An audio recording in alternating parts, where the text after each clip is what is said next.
Hi guys, இன்றைக்கி நம்ம இந்த ட்ராமாவோட நெக்ஸ்ட் எபிசோட்ஸ் தான் பார்க்க போகிறோம். இப்போது நம்ம ஹீரோயினும் ஃபேயை மீட் பண்ண வந்திருக்கா. நீங்கள் பேயுவோட க்ளோஸான்னு கேட்க, அப்போது அவளை பற்றி கேட்குறதுக்காக தான் என்னை மீட் பண்ணியிருக்கேன். எங்கள் நான் வில்லேஜில் சின்ன பசங்க எல்லாரும் சேர்ந்து விளாண்டுட்டு ரொம்ப ஃப்ரீயாக அழகாக வளர்ந்தோம். முதல் ஒரு அழகான பொண்ணு அங்கே பார்க்குறேன்னா அது பேயு தான். இவங்க கசின் ரூயி இருக்கான்ல, அவன் தான் பேயு கொண்டு வந்து இன்ட்ரடியூஸ்லாம் பண்ணியிருக்கான். அப்போவே இந்த ஃபே பூவெல்லாம் கொடுத்து கரெக்ட் பண்ணியிருக்கான். சின்ன பசங்க தானே, செம்ம ஜாலியாக தான் வளர்ந்துருக்காங்க.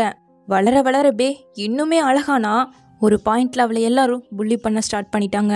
அவளுக்கு பேரண்ட்ஸே கிடையாது, வளர்க்குறது கூட ஆள் இல்லைங்கிற மாதிரி அவளை பற்றி என்னென்னமோ பேச ஆரம்பிச்சிட்டாங்க. எங்கள் ஊரும் சின்னதாச்சே, அந்த ரூமர் எவ்வளோ சீக்கிரம் ஸ்ப்ரெட் ஆகுதோ அவ்வளோ சீக்கிரம் அந்த பொண்ணோட வாழ்க்கையே கேட்டு போகணும். அப்போ யாருக்கும் தெரியலை. பேக்கு நடக்கிறது தெரிஞ்சு ஸ்கூலில் கவுன்சிலிங்லாம் கொடுக்க வச்சாங்க. நானும் அவளுக்கு ஹெல்ப் பண்ணணுன்னு தான் நினச்சேன். ஆனால் ரொம்ப நான் வீக், என்னால் எதுவுமே பண்ண முடியல. அப்புறம் இங்கே அப்படியே ஸ்கூல் முடிச்சுட்டு ஹுவானில் காலேஜ் போய் ஜாயின் பண்ணான். நான் பக்கத்தில் இன்னொரு யூனிவர்சிட்டிக்கு போயிட்டேன்.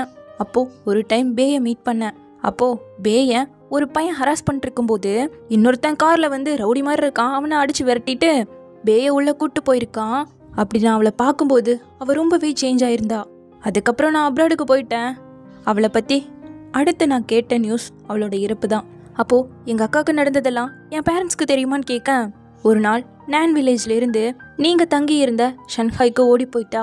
ஆனால் அவங்க என்னன்னு தெரில, திரும்ப கொண்டு வந்து நான் வில்லேஜ்லேயே அவளை விட்டுட்டாங்க. அப்போது எல்லாம் தெரிஞ்சு அவளை காப்பாற்றுறதை விட்டுட்டு திரும்பவும் அவளை நெருப்பில் தள்ளியிருக்காங்க.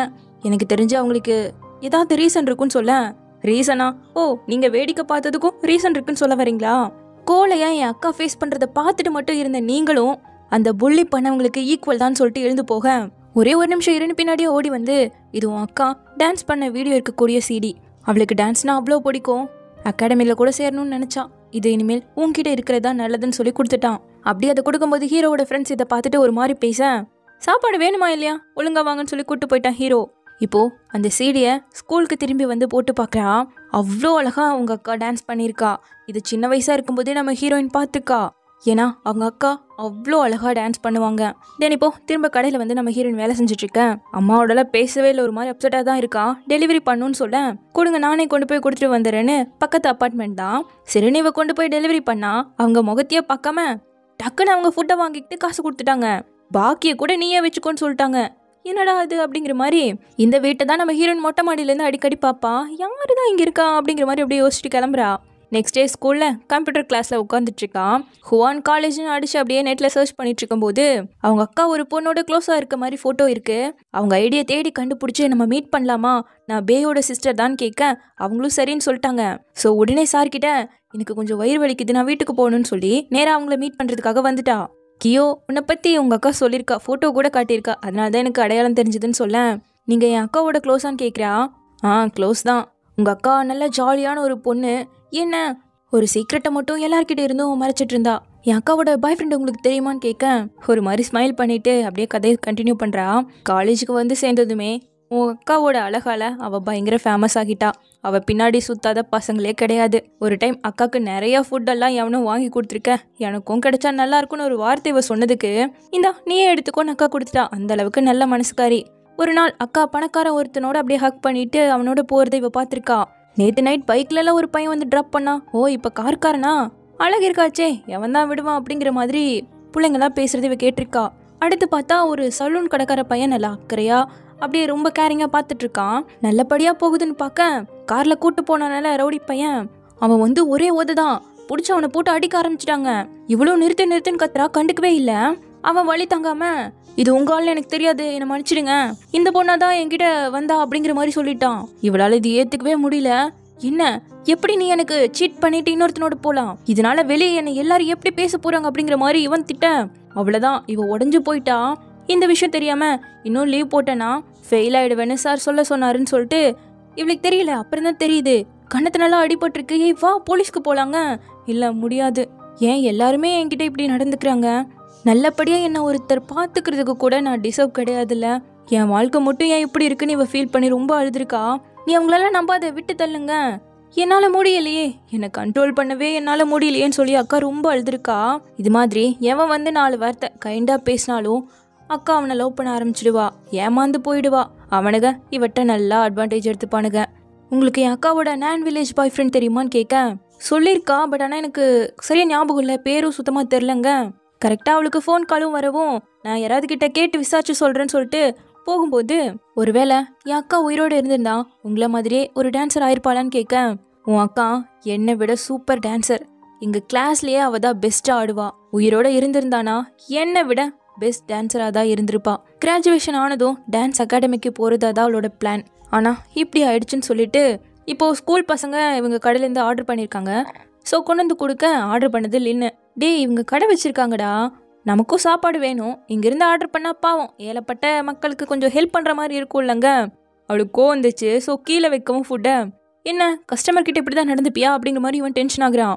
நீ பணக்காரனா இருக்கிறதுக்காக நான் வாயை மூடிட்டு இருக்க முடியாதுங்கிறா. ஓஹோ அப்படியா அப்படிங்கிற மாதிரி காசை கொடுத்துட்டு பிடுங்குறான். எனக்கு ஒன்றும் இது தேவையில்லை, ஆர்டரை ரிட்டர்ன் பண்ணுறேன் அப்படிங்கிற மாதிரி எல்லாம் சொல்கிறான். சென்னு வந்து ப்ளீஸ்டா பிரச்சனை பண்ணாதங்கிற மாதிரி காசை வாங்கி கொடுக்க, மீதி காசு வேணா வச்சுக்கோன்னு சொல்கிறானுங்க. எனக்கு ஒன்றும் அடுத்தவங்க காசு தேவையில்லைன்னு மீதி பணத்தை வச்சுட்டு போகவும், என்ன தைரியம் தான் இப்படி பேசுவாங்கிற மாதிரி இவனுங்கெல்லாம் பேச, இது எல்லாத்தையும் ஹீரோ அங்கேருந்து கேட்டுட்டு தானே இருக்கான். கோவத்தில் அவங்க மேலே பாலை தூக்கி வீசிட்டு தெரியாமல் கை ஸ்லிப் ஆயிடுச்சுன்னு சொல்லிட்டு ஹீரோயின் பின்னாடி தான் வரான். எங்க ஹீரோயின் சைக்கிள் எடுத்தா செயின் கழண்டு போச்சு. டக்குன்னு வந்து உட்காந்து ஹீரோ தான் சரி பண்ணி கொடுக்குறான். என்னைக்கியோ ஒரு தேங்க்ஸ் கூட சொல்ல மாட்டியாங்க, தேங்க்யூங்கிறா. டக்குன்னு சைக்கிள் ஏறி உட்காந்துக்கிட்டு போகிற வழியில தான் என் வீடு இருக்கு, நீ தான் என்ன ட்ராப் பண்ணுங்கிறான். அதுக்கு வாய்ப்பே கிடையாதுன்னு சொல்லிட்டு சைக்கிளை ஒரு துளி கூட நகர்த்த முடியல. இதை பார்த்து அவன் சிரிச்சுக்கிட்டே இருக்கான். என்ன பண்ணுறது, கடைசியில் அவள் தான் வச்சு கூப்பிட்டு வந்துட்டு இருக்கா. கெஃபேல ஒருத்தரோட பேசிகிட்டு இருந்தியே, அதாரு? எனக்கே தெரியும், உன் அக்காவோட பாய் ஃப்ரெண்ட் தானங்க. இல்லைங்கிறா. அப்போ அக்காவோட க்ளோஸ் ஃப்ரெண்டாக இருப்பாருங்கும் போது ஸ்லிப் ஆகிடுச்சு. ரொம்ப சூப்பராக ஓட்டுறியே அப்படிங்கிற மாதிரி இப்போது அவன் தான் உட்கார வச்சு ஓட்டிட்டு வந்துட்டுருக்கான். ஃபேஸ் சொன்ன எல்லாத்தையும் இவன் கிட்ட சொல்லிட்டான். அப்போது யாராச்சும் ஒருத்தர் கைண்டா வந்து உங்கள் அக்கா கிட்ட பேசினாலே அவங்க அவனுங்களை முழுசாக நம்பி ஏமாந்து போயிருக்காங்கங்க. ரெஸ்பான்சிபிலிட்டி சொல்லவனை கண்டுபிடிச்சி என் அக்காவுக்கு ஜஸ்டிஸ் வாங்கி கொடுத்தே அவன் சொல்லிட்டு இருக்கான். அப்போ கரெக்டாக நல்லா மழை பெய்ய ஆரம்பிச்சிருச்சு. என்னை டைட்டாக பிடிச்சிக்கோன்னு சொல்லிட்டு அவன் வேகமாக ஓட்டிட்டு போயிட்டு இருக்கேன். அப்படியே 2 பேரும் ஸ்மைல் பண்ணிக்கிட்டே ஜாலியாக வீட்டுக்கு போகிறாங்க. ஆனால் வீட்டுக்கு வந்ததும் அடுத்த குண்டு அம்மா கையில் CD. இது ஏது உனக்கு? இதனால உன் கிரேட்லாம் ஒன்றும் பெருசாக வரப்போது கிடையாது. யூஸ்லெஸ்ஸான பொருளை எதுக்காக வச்சுட்ருக்கேன்னு திட்டேன். இது ஒன்றும் யூஸ்லெஸ்ஸான பொருள் கிடையாது. டான்ஸ் பண்ண வீடியோ இருக்குது இதுலங்க.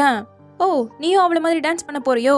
உன் அக்கா மாதிரி உன் வாழ்க்கையும் முடியறது என்னால் பார்க்க முடியும்னு சொல்லிட்டு அந்த CD உடைச்சு போட்டு போயிட்டாங்க. அடுத்த நாள் ஸ்கூலில் பேஸ்கெட் பால் மேட்ச் நடந்துட்டுருக்கு. ஹீரோ நல்லா விளாடுறான். லஞ்சில் வந்து உட்காந்தா நல்லா கோல்டு பிடிச்சிக்கிச்சு. அச்சுன்னு தும்மிட்டு இருக்கான். என்னடா நேற்று நைட் ஏதாவது பண்ணியா அப்படிங்கிற மாதிரி கேட்க, வாயை மூட்டுறடான்னு சொல்லிட்டு ஹீரோனை தான் பார்த்துட்டு இருக்கான். அவளுக்கும் இங்கே நல்லா கோல்டு பிடிச்சிக்கிச்சு.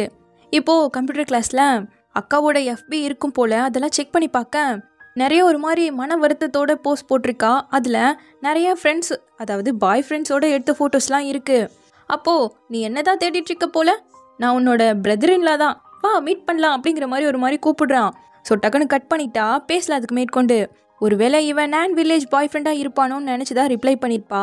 இந்த பக்கம் நம்ம ஹீரோ இப்போது கொஞ்சம் உடம்பு சரியில்லைன்னு ஹாஸ்பிட்டல் வர, அப்பா கேர்ள் ஃப்ரெண்ட் பார்த்துட்டு என்ன அப்பாவை மீட் பண்ண வந்திருக்கேன்னு கேட்கவும் இரும்புறான். ஸோ அவங்க தான் ட்ரீட்மெண்ட் பார்த்து சாப்பாடெல்லாம் வாங்கி கொடுத்து அனுப்புகிறாங்க. நைட்டு இப்போது அப்பா வந்ததும் அவரோட சேர்ந்து சாப்பிட்டுக்கிட்டே, இந்த வீக்கெண்ட் என்னோடய பேரண்ட்ஸ் வராங்க, சேர்ந்து சாப்பிட்லாம், நீங்களும் வாங்கலேன்னு கூப்பிட ஒரு மாதிரி யோசிச்சுக்கிட்டே அப்பாவும் சரின்னு சொல்லிட்டாரு. இந்த பக்கம் நம்ம ஹீரோயின் ஸ்கூலில் முடிச்சுட்டு வந்தா வெளியே அந்த கெட்ட பையன் நின்றுட்டுருக்கான். இவன் தான் மெசேஜ் பண்ணவன். அக்காவை கூட காரில் கூட்டு போவான்ல அவன் இவன் தான். இல்லை நான் வீட்டுக்கு போகணும், என் அம்மா வெயிட் பண்ணுவாங்கன்னு என்ன சொன்னாலும் விட மாட்டேங்கிறானுங்க. சரி பக்கத்தில் அந்த கடையில் போய் நம்ம டீ குடிக்கலான்னு சொல்லிட்டு கூப்பிட்டு வந்துட்டா. இதை இவங்க கிளாஸ்மேட்ஸ் எல்லாம் பார்க்குறாங்க. அங்கே மூமுவும் இதை பார்த்துட்டு தான் இருக்கா. உள்ள ஹீரோயினும் நீங்கள் எப்படி என் அக்காவை மீட் பண்ணீங்கன்னு கேட்க, அவளை ஒருத்தன் ஹராஸ் பண்ணும்போது ஹீரோ மாதிரி நான் தான் போய் காப்பாற்றினேன். அதுக்கப்புறம் எங்களுக்குள்ளே அப்படியே எல்லாவும் போக எல்லாம் சூப்பராக போச்சு. அவள் என்ன கேட்டாலும் நான் வேணான்னு சொல்லவே மாட்டேன். அப்புறம் பார்த்தா என்னையே சீட் பண்ணிட்டு இன்னொருத்த கூட போயிட்டா. இதனால எனக்கு எவ்வளோ அவமானம் இது வரைக்கும் நான் ஃபேஸ் பண்ணிகிட்ருக்கேன் தெரியுமா? ஆனால் நீ அவளை மாதிரி கிடையாது, ரொம்ப பியூரானவ. பாய் ஃப்ரெண்ட் இருக்கான்னு கேட்க, அப்போது நீங்கள் இந்த ஒரு காலேஜில் தான் அவளை மீட் பண்ணியிருக்கீங்கன்னு கேட்கவும், அதுதானே உண்மை. சாரி நான் உங்களை தப்பாக நினச்சிட்டு எழுந்து போக விட மாட்டேங்கிறான். நம்மளாம் விதையினால தான் திரும்ப மீட் பண்ணியிருக்கோம். நீ உன் அக்காவுக்கு ஃப்ரூட் கொடுக்கும்போதே பார்த்துருக்கல, அந்த பையன்தான் நான். ஆக்சுவலாக அன்றைக்கி அக்கா இவ யாருனே தெரியாதுன்னு போனதுக்கு காரணம் இவனால் தங்கச்சிக்கு எந்த பிரச்சனையும் வந்துடக்கூடாதுங்கிறதுக்காக தான். அப்போவும் அவள் உன்னை தான் ப்ரொடெக்ட் பண்ண நினச்சா. ஆனால் பாரு விதி, நம்ம இப்போ மீட் பண்ணிட்டோம், இனி எல்லாம் நல்லபடியாக நடக்குங்கிற மாதிரி ஹீரோயினை கேர்ள் ஃப்ரெண்டாக இருக்க சொல்கிறா. இது எப்படி இவன் ஒத்துப்பா? எழுந்து போக பிடிச்சிக்கிட்டு விடவே மாட்டேங்கிறான். அப்போது இவன் காரை யாரும் உடைச்சிட்டாங்கன்னு சத்தம் போடவே யார் அதுன்ட்டு போயிட்டானா, பார்த்தா மோமோ தான். பேக் சைடு வழியாக அவளை இழுத்துட்டு இந்த பக்கமாக சேஃபாக கூட்டிகிட்டு வந்துட்டா. ரொம்ப தேங்க்யூன்னு சொல்ல, இவ தான் அவன் காரையும் உடைச்சு காப்பாற்றினது. நீ எதுக்காக அவங்களோட சம்மந்தப்பட்டிருக்கன்னு எனக்கு தெரியல, ஆனால் இனி அவங்க உன்னை அவ்வளோ சீக்கிரம் விட்டுற மாட்டாங்க, பார்த்து இருந்துக்கோன்னு சொல்ல. கண்டிப்பாக நான் பார்த்து இருந்துப்பேங்கிறா. இனிமேல் நீ என்ன மூமுனே கூப்பிடலாங்க, நீயும் என்ன கீயோனே கூப்பிடலான்னு கொஞ்சம் நல்லா க்ளோஸ் ஃப்ரெண்ட் ஆகிட்டாங்க. வீட்டுக்கு வந்து உடஞ்சி சீடியை ஒட்ட வச்சிட்ருக்கா. அதை எடுத்து அந்த சாக்லேட் பாக்ஸில் போட உள்ள கம்மல் இருக்குது. ஃபோட்டோ ஷூட் அப்போ ட்ரை பண்ணி பார்த்துருப்பா. அக்கா கூட நல்லா இருக்குனதும் கீழே வச்சிருப்பால. ஸோ இவளுக்காகவே வாங்கி வச்சிருக்கா. அவ்வளோ பாசமாக இருந்திருக்கா. ஆனால் இவளுக்கு தான் தெரியாமல் இருந்திருக்கு. அப்படியே இந்த பக்கம் கடையில் காட்டினா அந்த ரவுடி பையன் இவங்க கடையில் தான் சாப்பிட்டு அதிகமாக காசு கொடுக்குறான். இல்லை வேணாங்க அப்படின்னு சொல்லிட்டு மீதி எடுக்க பே என்னோட கேர்ள் ஃப்ரெண்டாக தான் இருந்தா. ஸோ அத்தை தானே நீங்கள், பரவாயில்ல வச்சுக்கோங்கங்க, நீங்கள் யாரை பற்றி பேசுகிறீங்கன்னே எனக்கு தெரியாது அம்மா சொல்கிறாங்க. பேய தெரிலனா பரவாயில்ல, உங்களுக்கு இன்னொரு பொண்ணு இருக்கால, இதாங்க வச்சுக்கோங்க வச்சுக்கோங்க அப்படின்னு சொல்லிட்டு போயிட்டுருக்கோம். இவங்களுக்கு என்ன பண்ணுறதுனே தெரியல. க்ளோஸ் பண்ணிவிட்டு இனிமேல் கியோவை நம்ம கடைக்கே வர வேணான்னு சொல்லிடுங்க, இந்த விஷயமும் அவளுக்கு தெரிய வேணாம், வேலை செய்கிறதுக்கு நான் யாராவது ஏற்பாடு பண்ணுறேன்ட்டாங்க அம்மா. அடுத்த நாள் நம்ம ஹீரோயின் மாடியில் அப்படியே செடிக்கெல்லாம் தண்ணி ஊற்ற அந்த ரூமில் இருக்க பையன் அச்சுன்னு தும்பிட்டு இருக்கான். இப்போது தம்பி இவ்வளோ வெளியே போயிட்டு வர இவங்களோட கசின் அம்மா சொந்தக்கார பொண்ணு ஒன்று வந்திருக்கு. இனிமேல் நீங்கள் 2 பேரும் கடைக்கெல்லாம் வர வேணாம், வீட்டிலேயே இருந்துக்கோங்க, இவங்க நம்மளோட கூட மாட சேர்ந்து வேலை செஞ்சுக்கிட்டு நம்மளோடவே இருக்க போகிறாங்கன்னு அம்மா சொல்கிறாங்க. இதில் தம்பிக்கு ரொம்ப சந்தோஷம். நம்ம ஹீரோயின் கொஞ்சம் டவுட்டாக இருக்குது. அடுத்து பார்த்தா ஹீரோயினோட ஃபேன்சியான ட்ரெஸ்ஸு இனிமேல் போடக்கூடாதுங்கிற மாதிரி தூக்கி போட போகிறாங்க. நான் வேறு எதை போடுறதுன்னு கேட்க யூனிஃபார்ம் இருக்கலாம் அதையோ போட்டுக்கோன்னு சொல்லிட்டு தூக்கி தான் போடுறாங்க. எங்கள் வீட்டுக்கு வந்திருக்காங்கல்ல இந்த பொண்ணு பெருசாக படிக்கல, இவங்களும் அந்த நான் வில்லேஜ் பொண்ணு தான். ஸோ அந்த ஊரில் 10வது வரைக்கும் தான் படிக்க வைப்பாங்க, அதுக்கப்புறம் கல்யாணம் பண்ணி கொடுத்துருவாங்க, இல்லைனா வேலைக்கு அனுப்பி விட்ருவாங்க. எங்கள் ஊர்லேயே நான் ஒருத்தி தான் 12th வரை படித்து முடிச்சு காலேஜுக்கு போனா. ஆனால் எங்களை விட மோசமான நிலமை அவளுக்கு வந்துருச்சுன்னு சொல்லிட்டு ஹீரோயின் இருக்கும் சாரிம்மா அப்படின்னு கேட்டுட்ருக்காங்க. அப்புறம் இவங்க அம்மாவா கூப்பிட்டனால தான் இவங்க ஹெல்ப் பண்ணுறதுக்கே வந்திருக்காங்க. இதெல்லாம் ஒரு மாதிரி இவளுக்கு டவுட்டாக இருக்குது. அடுத்த நாள் ஸ்கூலுக்கு வந்தால் பொக்கே ஓட, பேபி வெளியே ரொம்ப கோல்டாக இருக்குது, உனக்கு கோல்டு பிடிச்சா எனக்கும் ரொம்ப வருத்தங்கிற மாதிரி அந்த ரவுடி பையன் வச்சிருக்கான். அந்த தகுனோட பாய் ஃப்ரெண்டான ஃப்ரெண்டு கேட்க எதுவுமே பேசாமல் குப்பைத்தொடையில் போய் போட்டுட்ருக்கா. கிளாஸ் முடிஞ்சதும் அவன் கண்ணிலேயே பற்றக்கூடாதுன்னு சொல்லிட்டு பயந்துட்டு ஓடுறா. இவளுக்கு என்னதான் ஆச்சுன்னு ஹீரோ கேட்கும்போது லென்னு தான் சொல்கிறான், அந்த ஒரு தகிர்ப்பான்ல, ஹே அவன்கிட்டயே பிரச்சனை பண்ணா விடுவானா, அதான் பயந்து பயந்து போயிட்டுருக்காங்கிற மாதிரி சொல்கிறா. இவ்வளோ என்ன பண்ணுவான், அவன் கண்ணில் சிக்கக்கூடாதுன்னு சந்து சந்தா பூந்து பயந்து பயந்து போயிட்டுருக்கேன். டக்குன்னு ஹீரோ வரா. நீ இங்கே என்ன பண்ணுன்னு கேட்க நான் வராமல் வேற யார் வருவான்னு சொல்லிட்டு இவ பின்னாடியே பார்க்கவும் பயப்படாத நம்ம 2 பேர் மட்டும்தான் இருக்கோன்னு சொல்லிட்டு என் வீடும் போகிற வழியில தான், அதனால தான் வந்தேங்கிறான். நான் உன்னை இந்த வழியில் இதுக்கு முன்னாடி பார்த்ததே கிடையாதுன்னு கேட்க நான் மூமு வீட்டுக்கு போகிறேன்னு சொல்லிட்டு அப்படியே அவன் முன்னாடி போக இவ பின்னாடி தான் வந்துட்டுருக்கா. அப்பப்போ செக் பண்ணிக்கிறான் திரும்பி. ஸோ அப்படியே 2 பேரும் அவங்கவுங்க வீட்டுக்கு போயிட்டாங்க. இப்போ நம்ம ஹீரோயினும் தம்பிக்கிட்ட பே ஒரு டைம் நம்ம வீட்டுக்கு ஓடி வந்திருக்காளான்னு கேட்கவும் எனக்கு தெரியுங்கிறான். இவன் சின்ன பையன்ல ஸ்கூல் பிடிச்சிட்டு அப்படியே சுற்றிட்டு லேட்டாக வீட்டுக்கு வர அந்த குளிரில் நடுங்கிட்டு நின்றுட்டு இருந்திருக்கா. தம்பி விளையாட்டு ஜாலியாக ஸ்கூல் முடிச்சுட்டு வரவும் தான் இதை பார்த்துருக்கான். வீடு தெரியாமல் நின்றுப்பா போல. ஸோ இப்போது உள்ளே கூப்பிட்டு வந்துட்டாங்க. இனிமேல் நான் வில்லேஜுக்கு போகவே மாட்டேன், என்ட்ரன்ஸ் எக்ஸாமும் நான் எழுதலை, இங்கே உங்களோடையே நான் இருந்துக்கிறேன், எந்த பிரச்சனையும் பண்ண மாட்டேன், கடைக்கு நல்லா ஹெல்ப்பாக இருப்பேங்கிற மாதிரி சொல்ல உன்னோட ஃப்யூச்சர் என்ன ஆகுறது, அட்லீஸ்ட் நீ ஸ்கூலாவது முடிக்கணும்ல, பரவாயில்ல படிக்கலனாலும் பரவாயில்ல, உங்களோட இருந்தால் எனக்கு ஓகே தான், எனக்கு மற்றவங்க பேசுகிறதெல்லாம் பிரச்சனை இல்லைங்க, எனக்கு பிரச்சனைமா எல்லாம் பேசுவாங்க, காலேஜ் போனதும் சரியாயிடும், இதெல்லாம் ஓவர் கம் பண்ணி வரணும், இப்படியே பயந்து போயிட்டேன்னா உன்னோட ஃப்யூச்சரும் கெட்டு போயிடலன்னு சொல்லி அக்காவை கன்வின்ஸ் பண்ணியிருக்காங்க. அப்போ கரெக்டாக ஹீரோயின் கூப்பிடவும் ஏதோ வரமா அப்படிங்கிற மாதிரி எழுந்து போயிட்டாங்க. ஸோ அக்கா வந்ததே அவளுக்கு தெரியாது, மறைச்சுட்டு இருக்காங்க. இப்போ அவளும் ஹீரோனோட ரூமில் போய் பார்க்க ஃபேமிலி ஃபோட்டோவில் அவங்க 4 பேர் தான் இருக்காங்க, இவங்க அக்கா இல்லவே இல்லை. அப்போ டெஸ்கில் நம்ம ஹீரோயின் அக்கா அழகாக டான்ஸ் ஆடுற மாதிரியும் பக்கத்தில் இவன் நின்றுட்டு இருக்க மாதிரியும் வரைஞ்சிட்டு இருந்திருக்கா. இதெல்லாம் அவள் பார்த்துருக்கா. அப்போ காப்பாற்ற ஆளே இல்லாமல் வழியே தெரியாம தான் அந்த குளிர்லையும் நமக்கு ஹெல்ப் பண்ணுவாங்கன்னு அப்பா அம்மா கிட்ட வந்திருக்கா. ஆனால் அவங்க திருப்பி அனுப்பி விட்டுருக்காங்க. அவளுக்கு ஏன் ஹெல்ப் பண்ணல நான் கேட்க போறேன்னு சொல்லிட்டு கிளம்ப இந்த பக்கம் கடையில் பார்த்தா அந்த ரவுடி பையன் எல்லாத்தையும் அடிச்சு உடைச்சு உட்காந்து ஜாலியா உங்க மகளை கூப்பிட்டு வாங்கன்னு சொல்லி சாப்பிட்டுட்டு இருக்கான். அவ சின்ன பொண்ணு, அவன் மேல கோவப்படாதீங்கன்னு அப்பா கிஞ்ச அம்மாவுக்கு ரொம்ப கோவம் வருது. உங்க பெரிய பொண்ணு என்னை ஏமாத்தி எனக்கு கெட்ட பேரை வாங்கி கொடுத்துட்டா, உங்க சின்ன பொண்ணாலதான் அதை சரி பண்ண முடியும், போய் அவளை கூப்பிட்டு வாங்கன்னு திமிரா பேசுறான். அப்பா அவளை மன்னிச்சிடுங்க, நான் வேணா சாரி எல்லாம் கேட்கறேன்னு பேச அவதான் முதல்ல இவரை மீட் பண்ணணும்னு நினைச்சா. ஆசை இல்லாமலா வந்திருப்பாங்க, அம்மாவால ஏத்துக்க முடியலையா. இப்போ நம்ம ஹீரோயின் இந்த இடத்துக்கு வந்து தண்ணியை மூஞ்சி மேலேயே ஊட்டி விட்டா. அப்பா அவளை ப்ரொடெக்டிவா பிடிச்சிக்கிட்டாரு. கரெக்டா போலீஸ் வர சவுண்டு கேட்டதும் இருக்க கொஞ்ச நட்சத்தையும் உடச்சு போட்டு அவன் கிளம்பிட்டான். இனிமேல் தனியா எங்க போனாலும் சரி பார்த்து இருந்துக்கோ, அந்த ரவுடி கிட்ட இருந்து தலையாயிரு, இதுதான் நான் முன்னாடியே உனக்கு வான் பண்ணேன், நீ தான் அவனை மீட் பண்ணணும்னு நினைச்சி அவன் வேன்னு கேட்க ஆமா பே யாரு கொண்டாங்க நான் கண்டுபிடிக்கணும்ல, அவளே அவளை அவமானப்படுத்திக்கிட்டு இறந்து போயிட்டா, இதில் வேற யாரு மேலேயும் குறை சொல்ல முடியாதுங்க. அப்பாவும் திட்டாரு, அவள் ஆல்ரெடி இறந்து போயிட்டால, நீ கண்டுபிடிக்க போய் இருக்க நம்ம மொத்த ஃபேமிலியுமே அழிக்க போறேன்னு திட்டவும் உங்ககிட்ட ஹெல்ப் கேட்டு தானே அந்த குளிர்லையும் நான் வில்லேஜ்ல இருந்து நம்ம இருக்கக்கூடிய இடத்துக்கு வந்தா. ஆனா நீங்க என்ன பண்ணீங்க? அந்த ஊர்ல அவளை புள்ளி பண்றாங்கன்னு உங்களுக்கு தெரியும், அவ என்னென்னலாம் ஃபேஸ் பண்றான்னு உங்களுக்கு தெரியும். அப்படி இருந்தும் நீங்க அவளை காப்பாற்றவே இல்லைல்ல, ஏன் அப்படி பண்ணீங்கன்னு கேட்க தான் வந்தேன். ஆனா இப்போ எனக்கு பதில் புரிஞ்சிருச்சு. நீங்க ரொம்பவே செல்ஃபிஷான மனுஷங்க. உங்க மகளோட வாழ்க்கையை விட உங்களுக்கு பெருமை தானே ரொம்ப முக்கியம்னு சொல்லிட்டு திட்டிட்டு அழுதுட்டு ஓடிய போயிட்டா. அவங்க அம்மா எதுவுமே பேசல, கண்ணிலேருந்து தண்ணி தான் வருது. இது மாதிரி அவங்க ஊருக்கு போகும்போது மற்றவங்களா பேசுறது நம்ம ஹீரோயின் சின்ன பொண்ணா இருக்கும்போதே கேட்டு, நீ சொல்லு அவங்க சொல்றதெல்லாம் உண்மையா பொய்யா, நான் உன்னை நம்புறேன் அப்படின்னு சொல்லி கேட்டதுக்கு, உண்மையா இருந்தா மட்டும் நீ என்ன பண்ண போற, ஏன் மாதிரி ஆகக்கூடாதுன்னா என்கிட்ட இருந்து விலகியே இருன்னு அக்கா சொல்லியிருக்கா. இதெல்லாம் நினைச்சுக்கிட்டே ஓடோடி நேரா ஸ்கூலுக்கு தான் வரா. அங்க மோமோ டான்ஸ் ப்ராக்டிஸ் பண்ணிட்டு இருக்க. இவ அக்காவை பார்த்த மாதிரியே தோணுது, அப்படியே கிளம்பிட்டா.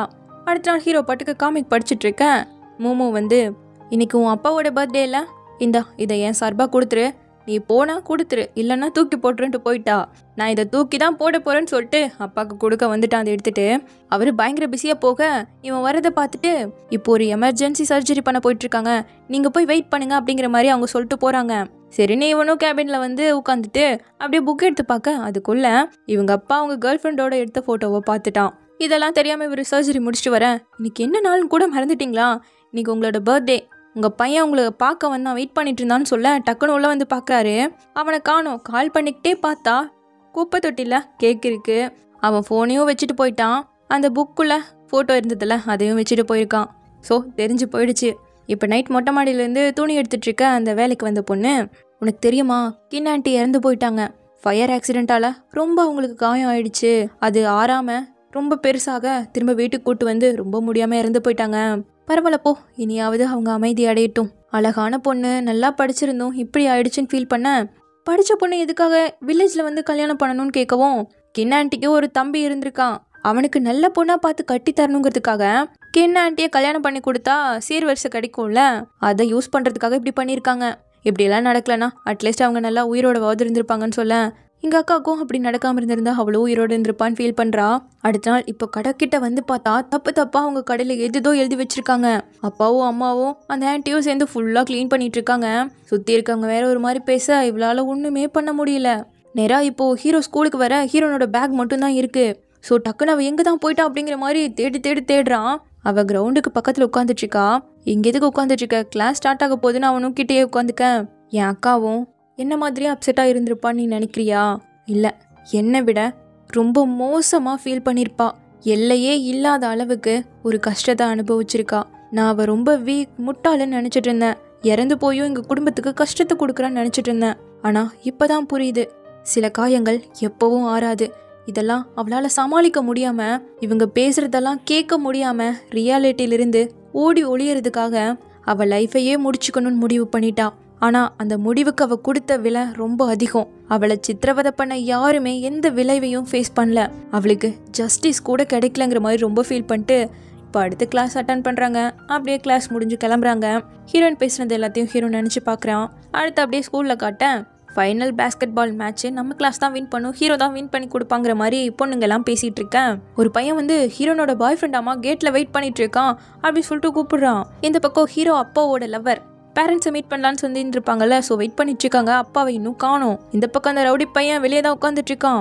ஹீரோயின் வந்ததும் விட மாட்டேங்கிறானா, உனக்கு இப்போ என்னதான் வேணுங்க, நான் நல்லா யோசிச்சிட்டேன், நீ என்னோட டேட் பண்ணுங்க, அதுக்கெல்லாம் வாய்ப்பே இல்லைன்ட்டு போறா. உங்க அக்காவுக்கு நான் நிறைய செலவு பண்ணிட்டேன், நீ தான் அதுக்கு பே பண்ணுங்க, நீ அவளுக்கு என்ன நல்லா பண்ணியிருக்க, அதுக்கு என்ன பண்றதாமாங்கிறான். ஓ, நீ அவளை பார்த்து பொறாமப்படுறியா, இங்கே பாருடா, அவ உன்னை விட அழகுதான், பரவாயில்ல, உனக்கும் எல்லாம் பண்றங்கிற மாதிரி சொல்ல வாயை மூடுங்கிறா. ஹேய், அவ குடிச்சா நான் சொன்ன எல்லாத்தையுமே பண்ணுவான்னு சொல்லிட்டு அவளை பிடிச்சிட்டு விடவே மாட்டேங்கிறானா. இப்போ நம்ம ஹீரோயின் கத்தி எடுத்து ஓங்க, கீழே ரத்தம் ஒழுகுது. வந்து பிடிச்சது நம்ம ஹீரோ தான். அந்த ரவுடி மேலே பட்டிருந்ததுன்னா நடக்கிறதே வேறல்ல. நான் போலீஸ்க்கு கூப்பிட்டேன் சொல்லவும் அவனுக்கு ஓடிட்டானுங்க. நீ ஓகேவா தானே இருக்குங்க, தலையாற்றா இல்லைன்னு. அவன் இதை பண்ணுவான்னு நினச்சி கூட பார்க்கலல்ல.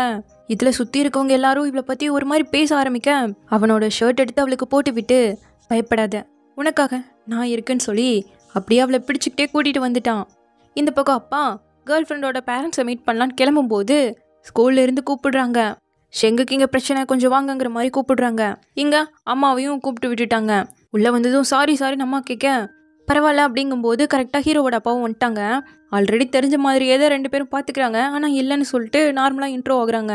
இங்கே சாரும் அவங்க அக்காவுக்கு நடந்த விஷயம் எல்லாமே எனக்கு தெரியும், இருந்தாலும் இன்னைக்கு நடந்த விஷயம் எங்கள் ஸ்கூலுக்கு நெகட்டிவ் இம்பேக்டை ஏற்படுத்தியிருக்கு, அதனால கியோவை 2 நாள் சஸ்பெண்ட் பண்ணுறங்கிற மாதிரி சொல்ல இவங்க அம்மா விழுந்து சாரி கேட்குறாங்க. ஒரு வாய்ப்பு கொடுங்க, சின்ன பொண்ணு தானே, நான் தான் சரியாக வளர்க்காம விட்டுட்டேன், இனிமேல் சொல்லி வளர்க்குறங்கிற மாதிரி ரொம்ப கெஞ்சுறாங்க. ஹீரோ எழுந்து இது கியோனால ஏற்பட்ட காயம் கிடையாது, நான் தான் அவகிட்ட கட்டரை கேட்டேன், அப்போ தெரியாமல் என் கை கட்டாயிடுச்சு அவ்வளோதாங்கிறான். பிரின்சிபல் இல்லை மற்றவங்களாம் பேசுறது கேட்டேன், நீ போய் சொல்லாதாங்கிற மாதிரி சொல்லிட்டு இருக்கேன். இவங்களோட கிளாஸ் சாரு அந்த ரவுடி பசங்க நிறைய பொண்ணுங்களை ஹராஸ் பண்ணியிருக்காங்க, இப்போதான் ஸ்டேஷன்லேருந்து சொன்னாங்க, ஸோ நம்ம கியோவும் விக்டிமாக தான் இருப்பான்னு சொல்ல ஹீரோவோட அப்பாவும் அடிப்பட்ட ஷெங்கே அவளால் ஆகலன்னு சொல்லும்போது அப்போ அவளுக்கு இதுக்கும் சம்மந்தம் இல்லை, சம்மந்தம் இல்லாத விஷயத்துக்கு அவளை பனிஷ் பண்ணுறது தப்புன்னு சொல்கிறாரு. அண்ட் கியோ அக்காவுக்கு நடந்த விஷயம் எனக்கு தெரியும், அதை வச்சு ஸ்கூலில் பசங்க எல்லாரும் தப்பாக புரிஞ்சுக்கிட்டு பயப்படுறது எனக்கு விருப்பம் இல்லை, ஒரு டாக்டரா அந்த டிசீஸ் பற்றின உண்மை தன்மையை எக்ஸ்பிளைன் பண்ணணும்னு ஆசைப்படுறேன்னு சொல்கிறாரு. ஸோ பிரச்சனை முடிஞ்சுது, இனிமேல் எந்த பிரச்சனை உனக்கு ஏற்பட்டாலும் ஸ்கூல்லனா டீச்சர்கிட்டையும் வீட்டிலனா பேரண்ட்ஸ் கிட்டையும் தான் கேட்கணும், நீயா தனியாக ஃபேஸ் பண்ணணும்னு நினைக்காதன்னு சொல்லி இவளை வீட்டில் போய் திட்டிட வேணாம், ஆல்ரெடி இங்கேயே பாவம் நிறையா ஃபேஸ் பண்ணிட்டு இருக்கான்னு சொல்லி அனுப்ப வாடி முதல்ங்கிற மாதிரி தான் அம்மா வேகமாக இழுத்துட்டு போகிறாங்க. இந்த பக்கம் இப்போ ஹீரோவோட அப்பா வீட்டுக்கு கூட்டு வந்து பையனுக்கு கட்டு போட்டு விட்டுட்டு இருக்காரு. ஒரு ஃப்ரெண்டாக அவளுக்கு ஹெல்ப் பண்ணியிருக்கேன், இதில் எந்த தப்பும் கிடையாதுன்னு சொல்ல ஃபோன் கால் வந்துக்கிட்டே இருக்குது, கேர்ள் ஃப்ரெண்ட் கூப்பிடுறாங்க. இவன் எடுன்னு சொன்னாலும் அது ஒன்றும் அவ்வளோ இம்பார்ட்டன்ட் கால் கிடையாது, நான் உனக்காக குக் பண்ணுறேன்ட்டு உள்ளே போயிட்டாரு. இந்த பக்கம் நம்ம ஹீரோயினை காட்ட அவளோட ஷர்ட்டில் அவன் பிளட் இருக்குது, பயப்படாத உனக்காக நான் இருக்கேன்னு சொன்னது, அவளை நல்லா ப்ரொடெக்டிவாக பார்த்துக்கணுன்னு அவன் நினைக்கிறது, இது எல்லாமே இவளுக்கு புரியுது. இந்த பக்கம் அப்பா குக் பண்ணி முடிச்சிட்டாரு. அப்போ ஒரு ஃபோன் கால் வருது, உங்கள் அப்பா எங்கள் கம்யூனிட்டிக்கு சிடிஸ்லாம் ப்ரொவைட் பண்ணுறேன்னு சொன்னார், அது பேக் பண்ணிட்டாரான்னு கேட்க தான் கால் பண்ணேன்னு சொல்ல இதெல்லாம் இவங்க அம்மாவுக்கு பிடிச்ச சாங்ஸ்லாம் எடுத்து வச்சுருப்பாங்க போல், உங்கள் அம்மா தான் இதெல்லாம் வேணாம் நீ ஏதோ பண்ணிடுங்கிற மாதிரி சொல்லிட்டாங்கன்னு சொல்ல ஓ அப்போது ரூமை ரெடி பண்ணுறீங்களா, அம்மாவும் நானும் உங்கள் வழியிலே இனிமேல் வரமாட்டோம், நீங்களே சாப்பிட்டுக்கோங்கன்னு அந்த சிடி பேக்குன்னு எல்லாத்தையும் எடுத்துகிட்டு போயிட்டான். இந்த பக்கம் ஹீரோயின் துணிக்காயை போட்டு மொட்டை மாடியிலேருந்து அந்த வீட்டை பார்க்க அந்த பையன் சில பொருளை எல்லாம் கொண்டு வந்திருக்கான். அப்படியே உள்ள அம்மாவை காட்ட நடுஜாமத்தில் இருந்து பிள்ளைக்கு சுத்தமாக நேரமே சரியில்லை, பேரை மாற்றினா நல்லபடியாக எல்லாம் மாறிடும், இந்த பேர்னால்தான் அவளும் இப்போ கஷ்டப்படுறாங்கிற மாதிரி அம்மா ரொம்ப டிப்ரெஷன் ஆக ஆரம்பிச்சிட்டாங்க. இந்த பக்கம் அப்பா ஹாஸ்பிட்டலுக்கு வந்து கேர்ள் ஃப்ரெண்ட்டை ஷெங்கோட ஸ்கூலில் பிரச்சனை ஆகிடுச்சு, அதான் அங்கே போயிட்டாங்க, அதான் நேற்று நைட் ஃபோன்லேயே இதை சொல்லிட்டீங்கல்ல, உங்களுக்கு உங்கள் பையன் தானே ரொம்ப முக்கியம்னு எழுந்து போயிட்டாங்க. அடுத்த நாள் நம்ம ஹீரோயின்லாம் ஸ்கூலுக்கு வந்து உட்காந்துட்ருக்கேன். ஹீரோ கொஞ்சம் லேட்டாக வரான், கையில் அடிபட்டுருக்குல்ல, எல்லாம் இவ்வளோ தான், ஒழுங்கா நீ சாரி கேளுடிங்கிற மாதிரி நம்ம ஹீரோயினை மிரட்டுறாங்க. நீயானோ உன் மேலே தப்பு இருந்தால் சாரி கேட்குறதுல தப்பில்லை எடிங்கிறா. ஹீரோக்கு டென்ஷன் ஆகிடுச்சு, கொஞ்சம் எல்லாம் அமைதியாக இருக்கீங்களா, இது எனக்கும் கியோக்கும் சம்மந்தப்பட்ட விஷயம், சாரி கேட்டாலும் சாரி கேட்கலனாலும் உங்களுக்கு என்ன, உங்கள் வேலையை பாருங்கன்னு திட்டுறான். ஆனால் அவன் இருந்தாலும் காயம்பட்ட கையை வச்சு கஷ்டப்படுறது இவளுக்கும் கஷ்டமாக இருக்குது. கிளாஸ் முடிஞ்சு போகும்போது குப்பை எடுத்து ஹீரோயின் மேலே கொட்டிட்டாங்க, யாருன்னே தெரியல. மோமோ தான் வந்து குப்பையெல்லாம் தட்டி விட்டுட்ருக்கா, யார் இதை பண்ணாங்கன்னு எனக்கே தெரியும், நான் அதை சரியாக கவனிக்காமல் வந்துட்டேன்னு சொல்லிட்டு இருக்கா ஹீரோயின். அந்த 2 பிள்ளைங்க தான் பண்ண வேலை, பாத்ரூமில் உட்காந்து பேசி சிரிச்சிட்ருக்கேன். மோமோவும் நம்ம ஹீரோயினும் பாத்ரூமில் மாப்பை வச்சு லாக் பண்ணி விட்டுட்டாங்க. ஸோ தயவு செஞ்சு என்ன மன்னிச்சிடுங்கன்னு சொல்லி சாரி கேட்கவும் தான் ஓப்பன் பண்ணி விட்டுட்டு வந்திருக்காங்க. நான் அன்றைக்கி டான்ஸ் பண்ணும்போது நீ தானே பார்த்துட்டு போனேன்னு சொல்லி அவளுக்கு சொல்லி கொடுக்குறா. அவங்க அக்காவும் இவளுக்கு சொல்லி கொடுத்துருப்பா போல், அதெல்லாம் ஞாபகம் வந்துருச்சு. நீ எங்கள் கிளப்பில் வந்து ஜாயின் பண்ணிக்கிறியான்னு கேட்க நான் யோசிச்சு சொல்கிறேங்கிறா. முடிச்சுட்டு இப்போது கடைக்கு வர ஒரு ஆர்டர் வந்திருக்கு, நானே டெலிவரி பண்ணிட்டு வந்துடுன்னு சொல்லிட்டு அந்த பக்கத்து அப்பார்ட்மெண்ட்டுக்கு தான் வரா. இது மாதிரி ஃபுட் டெலிவரின்னு சொல்லி கொடுத்துட்டு க்ளோஸ் பண்ணும்போது விடாமல் எங்கள் கடையில் ஆஃபர் இருக்குது பார்க்குறீங்களான்னு கேட்க அவனும் வேண்டாங்கிறா, இவ்வளோ விட மாட்டாளா, ஃபோர்ஸ் பண்ணி திறக்க கை அடிபட்டுருச்சு. உள்ளே இருக்கிறது ஹீரோ தான். வீடு மாதிரியே இல்லை, குப்பைமேடு மாதிரி திருமண பக்கம்லாம் குப்பை மட்டும்தான் இருக்குது. இவளால் தானே அவனுக்கு காயம் ஆயிடுச்சு. ஸோ அதுக்கு சாரி கேட்க இதை நான் எதிர்பார்க்கவே இல்லையே, ஸ்கூலில் திரும்பி கூட பார்க்காம இருந்தேன் அப்படிங்கிற மாதிரி கேட்க அங்கே வேற பிரச்சனைலாம் போகுதுல்ல, எனிவே என்னை மன்னிச்சிடு காயப்படுத்திட்டேங்கிறா. சாரி கேட்டால் பத்தாது வீட்டை க்ளீன் பண்ணி கொடுன்ட்டான். அவன் ஜம்பமாக உட்காந்து அதை பண்ணு இதை பண்ணுன்னு அதிகாரம் பண்ண நம்ம ஹீரோயினும் பரவாயில்ல எல்லாத்தையும் க்ளீன் பண்ணுறா. 2 பேரும் மாற்றி டீஸ் பண்ணிக்கிட்டு அவன் அடிக்கிறது என்ன இவன் அடிக்கிறது என்ன நல்லா ஜாலியாக தான் க்ளீன் பண்ணுறாங்க. அப்போது ஹீரோ அம்மாவோட ஃபோட்டோ கிடைக்கவும் அவள் இதை பார்த்துட்டு இருக்கான்னு தெரிஞ்சு கோவம் வந்துருச்சு இவனுக்கு. உள்ளே வந்தால் எல்லாத்தையும் எடுத்து பார்த்துருவியா, இப்போ எல்லாம் சரியாக போயிடுச்சு கிளம்புன்னு சொல்லி விரட்டி விட்டுட்டான். அப்புறம் தான் ஐயோ ரொம்ப திட்டமோ அப்படிங்கிற மாதிரி ஃபீல் பண்ணுறான். ஸோ அடுத்த நாள் அவளை பார்த்துட்டு கியோ குட் மார்னிங்னு இழிச்சிக்கிட்டே சொல்ல அவள் கோச்சிட்டு போயிட்டான். அடுத்து பிடி பீரியட்ல எல்லாம் ஓடிட்டுருக்க கிட்ட வந்து கியோ பார்த்தே என்ன ஒரு கோஇன்சிடென்ட் உன் பக்கத்தில் வந்துட்டேங்க, கண்டுக்கவே இல்லையே, பின்னாடியே வர, இப்போ உனக்கு என்ன வேணும்னு கேட்க உனக்கு இன்னும் அந்த லெட்டர் வேணும்ல, போட்டவன் பேர் கூட ஏதோ மானு வருமே அதை கொடுக்கவே மறந்துட்டேன், வேணும்னா அந்த மரத்தடியவா, வரலனா கிழிச்சு போட்டுறேன் அப்படின்னு சொல்லிட்டு போகிறான். ஸோ இப்போது அந்த மரத்தடியை வர மேலே வான்னு கூப்பிடுறான். நிற்க மேலே வந்தால் தான் தருவேங்கிறான். சரி நீ ஏறி உட்காந்துட்டு கூடுன்னு கேட்க, கண்ணை மூடு, நான் சொல்கிறது மட்டும் செய்யின்னு. உனக்கு இந்த சவுண்ட் கேட்குதா?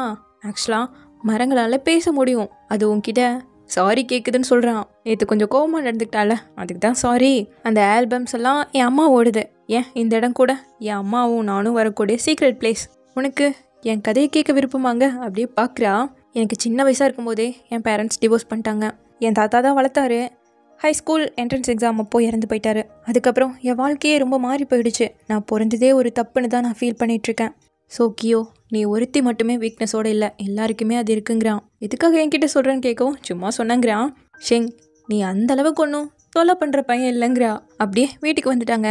சரி நான் போகிறேன் அப்படி சொல்லிட்டு போகும்போது, இந்தா லெட்டர்ன்னு சொல்லி கொடுத்துட்டு அவனுக்கு ரிப்ளை லெட்டர் போட போறியான்னு கேட்க, அப்படி இல்லை, என்னை தப்பாக நினச்சிக்காத, ஃபைனல் எக்ஸாம் வரப்போகுது, இதனால உன்னோட ஸ்டடீஸ் அஃபெக்ட் ஆகக்கூடாதுன்னு சொன்னாங்க. பதில் இல்லையா? சரி நான் போகிறேன், பதில் வேணான்னு சொல்லிட்டு போகவும், நான் இனிமேல் அவனுக்கு லெட்டரே போட மாட்டேன்னு கத்துறா. இவனுக்கு ஒரே சந்தோஷம்தான். அவளும் அங்கே சிரிச்சுட்டு தான் போகிறா. ரூமில் வந்து இந்த லெட்டரை பார்த்துட்டு இருக்கும்போது அவங்க அம்மா டக்குன்னு உள்ள வராங்க. மா தட்டிட்டு வர மாட்டீங்களாங்க? பரவாயில்ல விடு, நாளைக்கு ஸ்கூலுக்கு போவேணாம், ஒரு இடத்துக்கு போகலான்னு சொல்லிட்டு ரயில்வே ஸ்டேஷனுக்கு கூப்பிட்டு வந்துட்டு இருக்காங்க. நம்ம ஊருக்கு போய் உன் பேரை மாற்றிடலான்னு சொல்லிட்டு தான் கூப்பிட்டு வருது. பேயுவும் கியோவும் அன்லக்கி நேம்னு சொன்னாங்க. நம்ம அதை சேஞ்ச் பண்ணிடலாம், எல்லாமே மாறிடுங்க. அதெல்லாம் ஒன்றும் தேவையில்லை, நீங்கள் என்னமோ முட்டாள் மாதிரி பண்ணிட்டு இருக்கீங்கன்னு போக வேண்டாங்கிறா. அவங்க அம்மா இழுத்துட்டு இருக்காங்களா. மாஸ்க் வேற போட்டிருக்கவும், என்ன ஏதோ பிள்ளைக்கிட்ட இழுத்துட்டு போக பார்க்குறேங்கிற மாதிரி எல்லாரும் கூட்டம் கூட்டிட்டாங்க. அவன் என் மகதான் சொல்ல ஹீரோயின் பதிலே பேச மாட்டேங்கிறா. இன்னும் அம்மாவுக்கு திட்டு விழுக ஆரம்பிச்சிருச்சு இவங்க கிட்ட. இவங்களும் எவ்வளோ ட்ரை பண்ணுறாங்க, அவ்வளோ சொன்ன பாடு இல்லை, சுற்றி வேற திட்டிகிட்டே இருக்காங்களா. கடைசியில் ஒரு கத்த சொல்லியிருப்பா போல திரும்ப வீட்டுக்கே வந்துட்டாங்க. வீட்டுக்கு வந்தால் விட்டுருவாங்களா? டோஸு தான், உன்னால் நான் போலீஸ் ஸ்டேஷனுக்கே போக வேண்டியது வந்திருக்கும், எதுக்கு இப்படி பண்ணுறேன், உனக்கு என்ன வேணும்னு சொல்லி திட்டேன். அப்பா சாரி கேட்டு விட்டுருவாங்க அப்படின்னு சொல்லவும், நான் எதுக்காக சாரி கேட்கணும், நீங்கள் என்னை சுத்தமாக மதிக்கிறதே இல்லை, நான் பேசுறது ஏதாவது கேட்குறீங்களா அப்படின்னு இவன் பேசுனதும் பட்டு அடிக்க வந்துட்டாங்க. அப்பா தடுத்து போமான்னு விரட்டி விட்டாங்க வெளியே. அவள் பண்ணது கரெக்டு தானே, அவளோட ஒப்பீனியனை நீ கேட்கணும்ல. இத்த பெரிய பிள்ளை ஆயிட்டா அவ பேரை நீ பாட்டுக்கு மாத்திரன்ட்டு போயிட்டு இருக்க. உன் மேலதாம்மா தப்பு இருக்குன்னு அப்பா சொல்ல, என்னால் அவளை அப்படி பார்க்க முடியல. பேயுக்கும் நடந்த மாதிரி இவளுக்கும் நடந்துருச்சுன்னா என்னால் முடியாதுங்கிற மாதிரி அவங்க சைடு இதை சொல்றாங்க. இதெல்லாம் கேட்டும் கேட்காம நம்ம ஹீரோயின் மொட்டை மாடியில் உட்காந்துருக்கா. இப்போ அப்படியே நம்ம ஹீரோயினுக்கு வின்டர் பிரேக் விட்டாச்சு, லீவு. அக்காவோட ஃப்ரெண்டுன்னு ஒரு பொண்ணை மீட் பண்ணால டான்சர், அவங்கள இப்போ திரும்ப மீட் பண்ணுறா. ஐயோ நான் கேட்க போய் நீ பிரச்சனையில் மாட்டிக்கிட்டேங்கிற மாதிரி அந்த ரவுடி பையனை சொல்ல, அது காரணம் நான் பேசுனதால தான் வந்துச்சு, இப்போ அந்த பிரச்சனையும் முடிஞ்சிடுச்சுன்னு சொல்ல, அப்போது நீ தேடின பையன் அவன் தானான்னு கேட்கவும், அவன் இல்லையாச்சே, இது உன் அக்கா பேரண்ட்ஸ்க்கு தெரியாமல் மறைச்சி வச்சுருந்தா, மேபி இதில் உனக்கு ஏதாவது க்ளூ கிடைக்குங்கிற மாதிரி ஒரு பெட்டி மாதிரி இருக்க கொடுக்க, அதுக்குள்ளே அவங்க அக்கா பாய் ஃப்ரெண்டோடு இருக்க ஃபோட்டோ தான், ஆனால் மூஞ்சி வந்துட்டு தெரில, அதை வந்து கிறுக்கி வச்சுருக்காங்க. அப்போது நம்ம ஹீரோயின் தேடுற பையன் இவனா கூட இருக்க நிறைய வாய்ப்பு இருக்குது. அப்படியே கட் பண்ண லீவும் விட்டுட்டாங்க. கரெக்டாக ரூயோட கல்யாணமும் வரப்போகுது. ஸோ அதுக்காக எல்லாரும் கிளம்பி வந்துட்டாங்க. வர வழியில் பஸ் வேறு ரிப்பேர் ஆகிப்போச்சு. ரெடியாக ரொம்ப நேரம் ஆகும், இருந்தாலும் அப்படியே வெயிட் பண்ணி ஒரு வழியாக வீட்டுக்கு வந்து சேர்ந்துட்டாங்க. நல்ல குளிரில் இந்த பக்கம் பாட்டிம்மா தம்பிக்கு மட்டும்தான் சூப்பை சுடு ஊற்றி கொடுத்துட்ருக்காங்க. பாட்டி எனக்கும் தான் குளிர் அடிக்குதுங்க, அம்மா நீயே ஊற்றி குடிங்கிறாங்க. பேரப்பையனை மட்டும்தான் பார்க்குறது. வரப்போகிற மருமக நல்லா படிச்சிருக்கான்னு சொன்னால் இந்த பாட்டிக்கு பிடிக்கல. ஏன் என் பேரப்பசங்க தான் டாப் ஸ்கோர் எடுத்திருக்காங்க, பிள்ளைங்கள்லாம் எல்லாரும் தான் படிப்பாங்கங்கிற மாதிரி பொண்ணுங்களை மட்டம் தட்டி தான் பேசுது. இதில் தம்பி நீ தான் நம்ம குடும்பத்துக்கு பெருமையை தேடி தரணும், சூப்பராக படிக்கணும்னு சொல்ல, அக்காவும் தான் இருக்கான்னு சொல்லவும், அவள் கல்யாணம் பண்ணி இன்னொரு குடும்பத்துக்கெல்லாம் போயிடுவான்னு பேச இந்த பேச்சே இவளுக்கு பிடிக்கல. நான் போகிறேன்ட்டு கிளம்பி வந்துட்டா. கின்ன ஆண்டியோட ரூமை பார்க்கும்போது இவளுக்கே ரொம்ப கஷ்டமாக இருக்குது. ஸோ இப்படியே இந்த எபிசோட் முடியுது. சீக்கிரமாகவே இதனோட நெக்ஸ்ட் பார்ட்டோட வந்து பார்க்குறேன். தேங்க்யூ.